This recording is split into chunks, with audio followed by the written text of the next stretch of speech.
If your deck handrail balusters are loose or missing, it can totally mess with your safety and the overall look of your outdoor space. So, first thing you want to do is check all your balusters to see if any are wobbly or straight up gone. If they're loose, grab a screwdriver or drill and tighten up the screws or nails holding them in place. For missing balusters, you gotta measure the gaps carefully so you get replacements that fit just right. Too tight or too loose will cause problems later. When putting in new balusters, use exterior grade screws or nails to make sure they stay put through all kinds of weather. If you notice any wood rotting or cracking, swap those pieces out early before things get worse.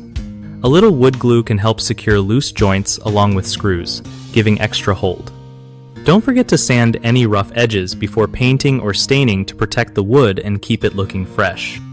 Regularly checking your deck's handrail system every few months can save you from bigger repairs down the line. One of the biggest mistakes people make with deck handrail balusters is ignoring loose connections until they become a hazard. Fix that by tightening screws as soon as you feel any wiggle. Another common issue is using the wrong type of fasteners that rust or don't hold up outdoors.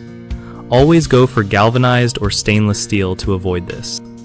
Lastly, some folks skip measuring when replacing balusters and end up with uneven spacing, which looks bad and can be unsafe. Take your time and measure twice before cutting or ordering replacements. BigHomeProjects.com helps homeowners find trusted local contractors who really know their stuff when it comes to deck repairs and other home projects.